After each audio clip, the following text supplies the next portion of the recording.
From Kashmir to Kanyakumari, India is a spellbinding mosaic of cultures, traditions, languages, and an extraordinary mingling civilization. Keeping its age-old culture maintained, today the country is taking huge strides on the path of development. Namaskar viewers, welcome back to another episode of My India. I'm your host Pratiksha Mishra, and in today's episode, we're gonna offer you a glimpse into India's cultures, diversity, along with the developments happening in and around the world.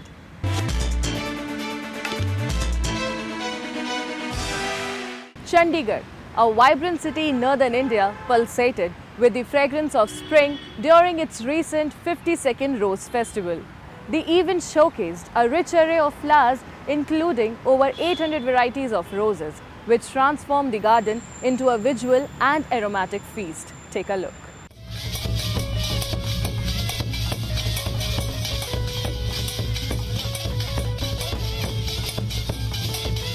Chandigarh, the capital city of Indian states of Punjab and Haryana, reflects a unique blend of culture and traditions.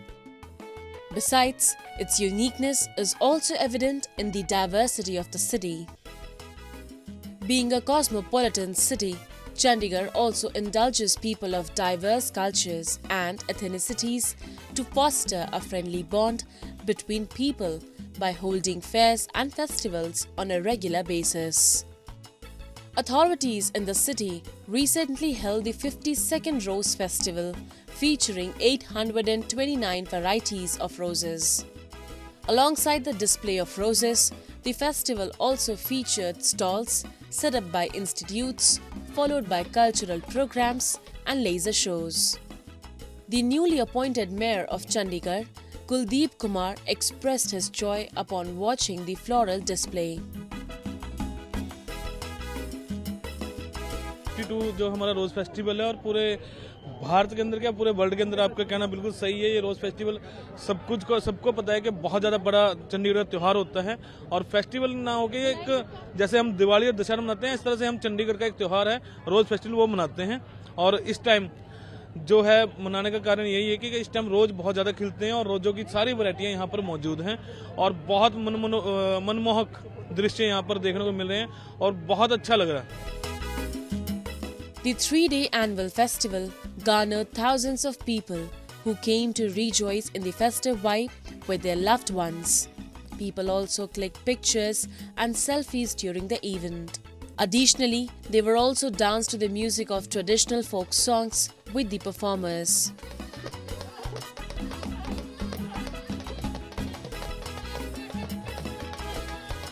जैसे मैंने यहाँ पे step in किया तो सबसे पहले जो entrance पे हर एक रोज़ के बारे में इतनी डिटेल में बता रखा है, कितने टाइप्स के रोजेस होते हैं। It was a wonderful experience I have get in their. हमने जो यहाँ पे इतने ब्यूटीफुल स्टॉल्स लगा रखे हैं, सभी इंस्टीट्यूट्स आ रखे हैं यहाँ पे, सारों ने अपनी अपनी आर्ट फॉर्म को इतने अच्छे से रिप्रेजेंट कर रखा है। हम उनसे पूछते हैं कि आपने किस तरह बनाए, तो वो अपनी एक्सपर्टीज़ हमसे शेयर करते हैं, अपना एक्सपीरियंस शेयर करते हैं, तो वो सुन के बहुत ही ज़्यादा हमें बहुत अच्छा लगता है। 8 साल से हम यहाँ पे आ रहे हैं, हमारा बेसिकली हम 2 ईयर से हम यहाँ पे परफॉर्म करें, पर हमारे सीनियर्स जो हैं वो 8 साल से यहाँ पे बूथ लगा रहे हैं। A major highlight of the 52nd Rose Festival 2024 was the Zero Waste Zone, focusing on stability, creativity, novelty and inclusivity. Additionally, various stalls set up by self-help groups underscored the commitment to stability and community empowerment. बहुत ही lively माहौल है और चंडीगढ़ की शान है रोज़ festival. ऐसे लग रहा है पूरा चंडीगढ़ उमड़ा हुआ है रोजेस को देखने के लिए और इसको एक फेस्टिवल के तौर पे मनाने के लिए सब एकत्रित हुए हैं, सब खुशियां मना रहे हैं। Such festivals not only provide a glimpse into India's cultural vividness but also nurture a strong bond among people. Away from the chaotic lifestyle, they give individuals a break to restart their life. Moving on, the rich country of India is dwelling on the path of development, taking long strides to emerge powerful and resourceful in almost every sector. In today's episode, will give you a glimpse of India's journey to become self-reliant as the country develops its first indigenous hovercraft boat which can run both on land and water. The fact that the woman named Suprita is the creator of this masterpiece in Tamil Nadu state also stands out as a shining example of women's empowerment. Take a look.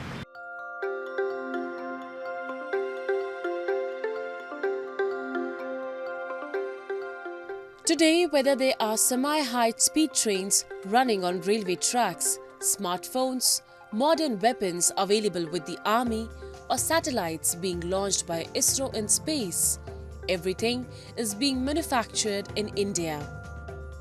The country today is becoming self-reliant in almost every field as a result of the government's concerted efforts like the Make in India or Made in India campaigns. An instance testifying to this campaign has been a female engineer who has designed the country's first indigenous hovercraft boat which can run on both land and water and is currently floating in Sulur Lake of Coimbatore in Tamil Nadu. The country's first indigenous hovercraft has been designed by Suprita Chandrasekhar and is named as Pivot Craft. It can run in any area without any hitch. There is a big and a small fan installed behind this hovercraft with the help of which it runs at high speed. Suprita is not only a capable engineer and designer of this hovercraft but also a successful entrepreneur.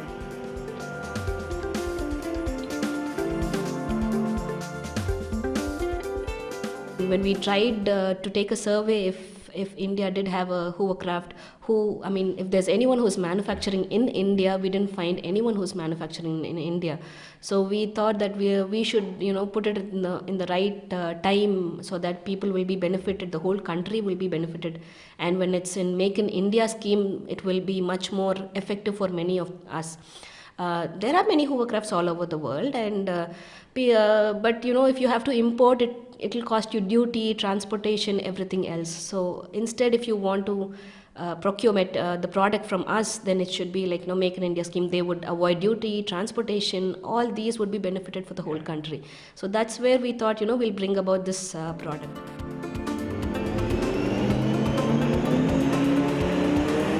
The hovercraft can be used for rescue operations as well as in disaster-affected areas during storms and floods.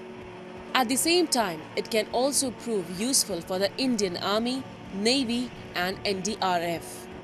The speed of this hovercraft can reach up to 100 km per hour on road surfaces and 80 km per hour on water.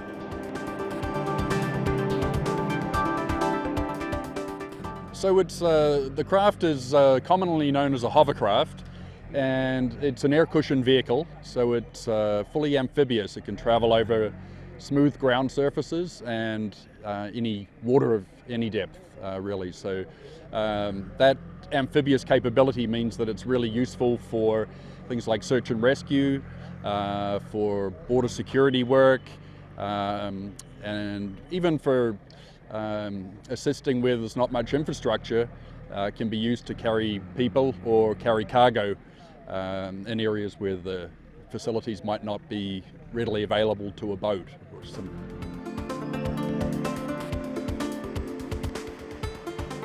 The successfully tested indigenous hovercraft is expected to play a crucial role in national defense and emergency response. This marks a major achievement for India's innovation sector. Moreover, the past years witnessed India's rapid movement towards self-reliance, resulting in a decrease in the country's dependency on foreign countries for imports like military equipment, railway engines, vaccines, mobile phones, and other electronic devices. This is just one example of how India is positioning itself as a rising global power. Similar instances of innovation and advancement can be found across various sectors.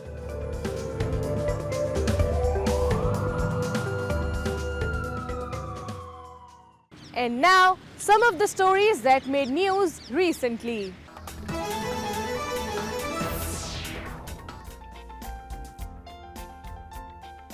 car enthusiasts were awestruck in Jaipur as classic cars hit the streets at the 25th Vintage and Classic Car Exhibition and Drive. The event was organized by Tourism Department of Rajasthan Government and Rajputana Automotive Sports Car Club in Jaipur. The spectacular event saw the participation of around 120 vintage and classic cars.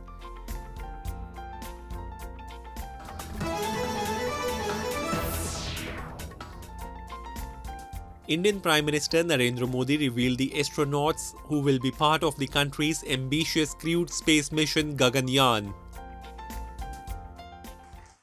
मुझे खुशी है कि आज इन astronaut से मिलने, उनसे बातचीत करने और उन्हें देश के सामने प्रस्तुत करने का सौभाग्य मुझे मिला।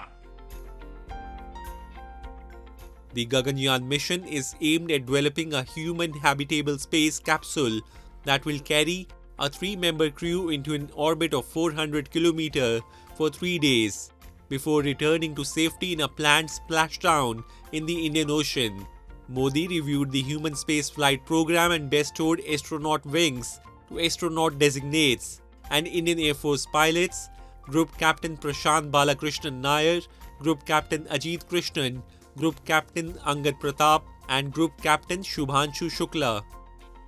All 4 were trained at the Yuri Gagarin Cosmonaut Training Center in Russia. About 90.23 billion Indian rupees has been allocated for the mission, which comes after the space agency's historical landing of its Chandrayaan-3 craft on the lunar south pole. The space agency has previously said its Vikram Sarabhai Space Center had successfully tested systems for stabilizing the crew module and safely reducing its velocity during re-entry.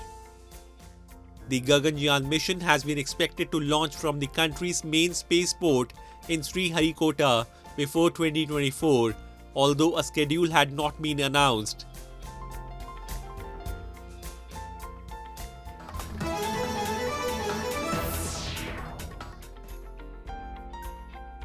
Indian Prime Minister Narendra Modi went underwater to offer prayers at a Hindu temple which is believed to be submerged under the water.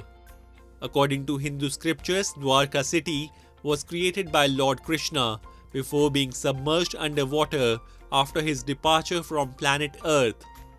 Modi dived into the sea and offered a peacock feather wand at temple remains lying under sea, which is considered auspicious by Hindus. The Prime Minister inaugurated a grand temple in northern Ayodhya city last month, fulfilling a decades-long BJP pledge months ahead of general elections due in May this year.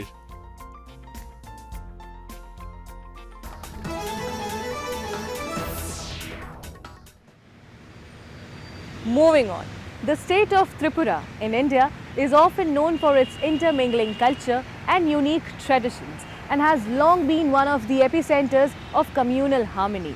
In this spirit, to combat the critical shortage of blood, people from diverse communities extended their arms to the initiative called by the Tripura government in Agartala city. Let's have a look.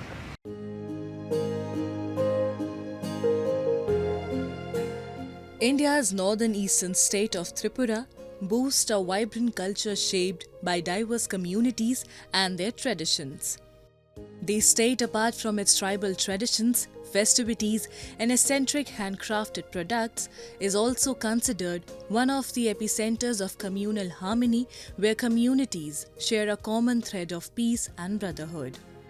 In a heartwarming display of unity and generosity, people from all walks of life joined hands in Tripura's Agartala to fight the critical shortage of blood. The call to action, initiated by Tripura government, saw an overwhelming response from citizens across the state, transcending the boundaries of caste, community and religion.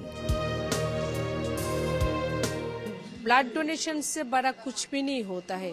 देखिए, पृथ्वी में सब दान ही महान होते हैं। कुछ भी आप दान करो, दान पुण्य को महान ही माना गया है। पर ये जो रक्तदान, इससे महान, इससे कुछ ज़्यादा नहीं हो सकता है, क्योंकि आपके शरीर से निकला हुआ एक एक बूंद रक्त दूसरों को जीवन देता है, दूसरों को जीवन दान देता है, तो उससे महान कुछ भी नहीं होता है। ये एक संप्रदाय का कार्यक्रम हो सकता है, पर मुझे यहाँ देखा बहुत हिंदुओं ने भी यहाँ पर इस कार्यक्रम में उन्होंने भाग लिया है। वो लोग भी ब्लड दे रहे हैं, इस कार्यक्रम को सामने रखते हैं। यही भारत है जो सबको सर्वधर्म समभाव, जो सब धर्म को सम्मान सिखाता है, भारतवर्ष है। ये अच्छा लग रहा है जो मोदी जी के दिखाए हुआ जो एक रास्ता है कि सबका साथ सबका विकास, सबको लेकर आगे बढ़ना, उसका एक छवि मुझे आज यहाँ आकर मुझे मिला है। The acute scarcity of blood units, which poses a severe risk to patients in need of urgent care, prompted the appeal to public's inherent kindness and sense of duty towards one another. Various sections of society, including educators, religious leaders, and members of social and political organizations, mobilized to organize a series of blood donation camps. As an outcome, these camps reached the remotest corners of Tripura.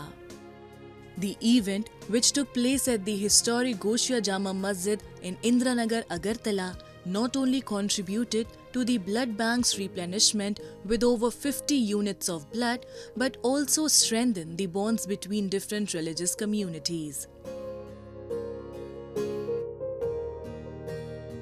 देखिए, अब हम लोग अभी तक 40 लगभग हो गए unit दे दे। इसमें हिंदू मुस्लिम सब ब्लड डोनेट विलिंगली किया है, तो बहुत अच्छा लगता है। As Tripura confronts its challenges head-on, the collective action serves as a beacon of hope and solidarity, proving once again that humanity transcends all barriers in times of need. And now, some of the stories from the recent developments and happenings from around the world in our section of World in Focus.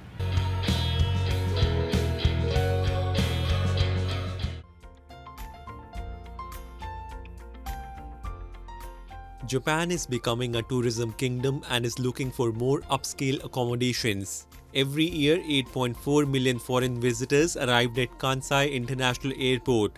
It is regarded as Western Japan's largest entrance. At Kansai International Airport, JCB is the only original international card issued in the country and offers visitors dynamic, profitable services. ここでは JCB 会員を対象として大阪や京都へお宅に移動してもらいたいというふうに考えています。例えばリムジンバスでは 10% オフで乗車券を購入することができます。 Also, there are convenient services for travelers. The Kansai International Airport provides various services and hospitality with the help of JCB. Thanks to its partnership with JCB, Kansai International Airport offers foreign visitors satisfaction and positive memories.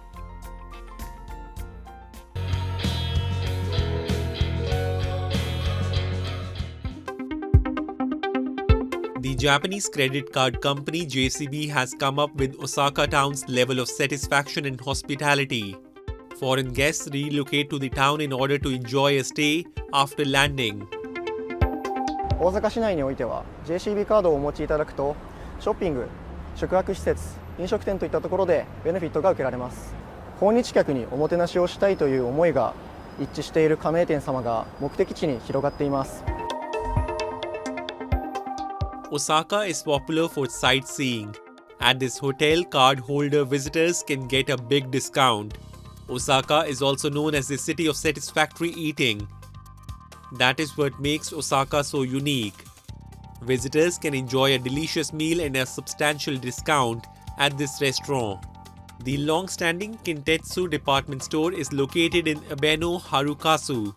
It is anticipated to draw tourists from overseas because it has one of the biggest sales floor areas in the country. As Japan moves towards becoming a tourism kingdom, JCB is stepping up its hospitality for guests from other countries.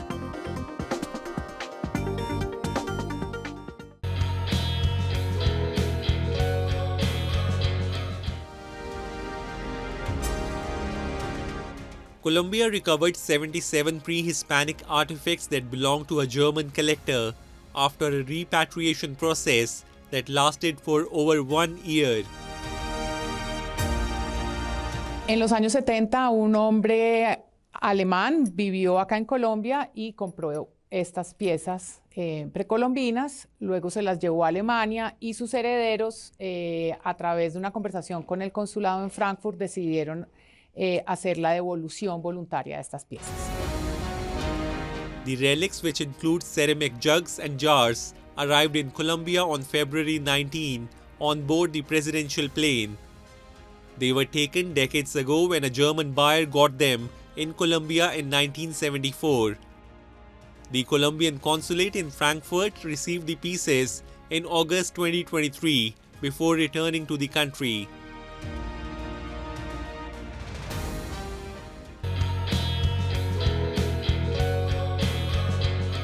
And lastly, let's take you to the Koraput city of India's Odisha state, which recently held a watercolor art camp at the heights of Deomali, the highest mountain peak of Odisha, garnering artists from across the state who came to show their artistic talent by depicting paintings on the canvases.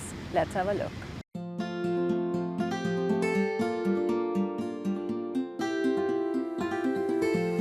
Odisha, a vibrant state brimming with diverse cultures, rich tribal traditions, and unique languages, never fails to surprise visitors. This is one such state in India that surprises you with its evident beauty every time you dig a little deeper to understand its social and cultural dynamics. Keeping with the essence of the cultural state, the local administration occasionally organizes events to remind the world of its uniqueness.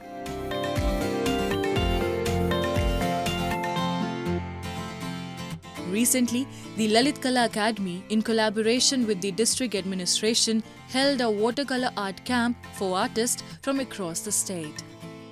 The camp culminated in a breathtaking display of artistic talent, with participants showcasing their skills by painting on the peak of Deomali, the state's highest mountain in Koraput city. जो देवमाली एक कोरापुट का एक beautiful place है, वहाँ पे artist और nature के साथ जो जुड़ा हुआ है, और ये अपॉर्चुनिटी हम ललित कला एकेडमी ने दिए है। और मैंने पहले ये बोलूँगी कि उड़ीसा गवर्नमेंट को धन्यवाद देना चाहती हूँ कि ये आर्ट कैंप, ये वाटर कलर आर्ट कैंप पहली बार एक देवमाली के एक टॉप माउंटेन के ऊपर ये हो रहा है, और ये आर्टिस्ट के लिए बहुत सुवर्ण सुजग है और सौभाग्य है जो आर्टिस्ट नेचर के साथ जुड़े हुए और कुछ नया काम और नया एक्सपेरिमेंट किया है। Over 15 talented artists from Odisha state were invited to participate and show their artistic skills. These paintings of Deomali were said to be exhibited at the art gallery in Koraput. During the event, artists were witnessed sketching nature while depicting elements like mountains, sky, bushes, and trees.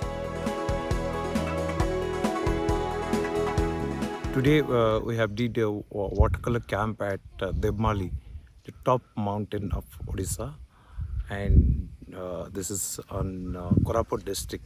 So Odisha Lalit Kala Academy, Odia भाषा साहित्य संस्कृत विभाग उड़ीसा सरकार की तरफ से ये camp organise किया गया है डिस्ट्रिक्ट एडमिनिस्ट्रेशन का सहयोग से. We have selected around 15 artists from different part of the Odisha, and they are doing beautiful paintings, watercolor paintings on canvas, because this is beautiful nature where I have seen the first time this place looks excellent scenario and excellent natural beauty.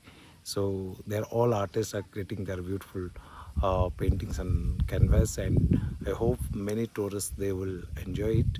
And also we will exhibit these paintings different districts and different gallery also. Today also we are exhibiting in our Lalit Kala Academy gallery. An event like this not only promotes the regional beauty but also acts as a platform for talented artists to stand out and shine. And that's all we have for you this week. I'm your host Pratiksha Mishra, and it's a goodbye from the entire production team.